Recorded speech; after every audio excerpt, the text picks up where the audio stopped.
వరద కష్టాలు రావద్దని సీఎం రేవంత్ రెడ్డి ముందు చూపుతో మూసీ ప్రక్షాళన ప్రాజెక్టు సిద్ధమై కూల్చివేతలు చేయించారని ఎమ్మెల్సీ బల్మూరి వెంకట్ అన్నారు. దీన్ని వ్యతిరేకిస్తూ బీజేపీ నేతలు కిషన్ రెడ్డి, ఈటెల రాజేందర్ మూసీ ప్రభావిత ప్రాంతాలకు వెళ్లి నిద్ర చేసి మూసీ పునరుద్ధరణ పనులను అడ్డుకున్నారని విమర్శించారు.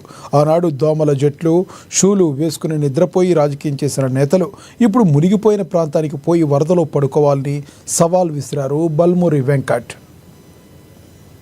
హైదరాబాద్ నగరంలో పెద్ద ఎత్తున వర్షం పడడం వలన అటు వికారాబాద్, రంగారెడ్డి జిల్లాలో మూసీ రివర్ అనే చాలా నీళ్లతోటి నిండిపోవడంతో ఆ పరివాహక ప్రాంతాలు ఏవైతున్నాయో మూసీ పరివాహక ప్రాంతాలు అంటే కొన్ని చోట్ల మూసీ గర్భంలో కూడా ఎక్కడైతే ఇల్లు కట్టినరో దాని పరివాహక ప్రాంతాలన్నీ కూడా పెద్ద ఎత్తున జలమయం అవ్వడం జరిగింది. దాని ముఖ్యంగా అంబర్పేట నియోజకవర్గంలో కృష్ణానగర్, దుర్గా కాలనీ, అదేవిధంగా అంబేద్కర్ కృష్ణానగర్, దుర్గానగర్, అంబేద్కర్ కాలనీ, గోల్నాకా డివిజన్లో, అదేవిధంగా అంబర్పేట డివిజన్ సంబంధించి ముస్రంబాగ్ బ్రిడ్జ్ దగ్గర కూడా పూర్తి స్థాయిలో అక్కడ వరదల్లో ఆడున్న పరివాహక ప్రాంతాలు ఈ 3 కాలనీలన్నింటినీ కూడా జలమయమవడం జరిగింది. అనేక సందర్భాల్లో ముఖ్యమంత్రి గారు హైదరాబాద్ లో వర్షాలు ఎక్కువ పడితే మూసీని మనము ప్రక్షాళన చేయకపోతే, మూసీ రిజర్వేషన్ చేయకపోతే ఇబ్బంది అవుతుంది, దాని మూసీని రిజర్వేషన్ చేయాల్సిన అవసరం ఉంది, అక్కడ నివసించే ప్రజలకి ఇబ్బందులు కలుగుతాయి అని చెప్పి హైడ్రాని తీసుకొని వచ్చి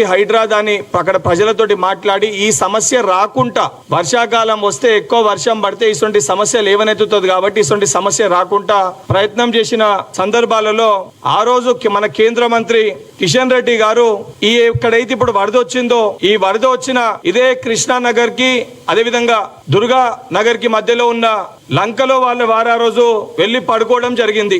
ఎక్కడైతే ఈరోజు పెద్ద ఎత్తున వరదతోటి ప్రజలు ఇబ్బంది పడుతుండ్రో ఆ కాలనీకి సంబంధించిన విజువల్ ఇది.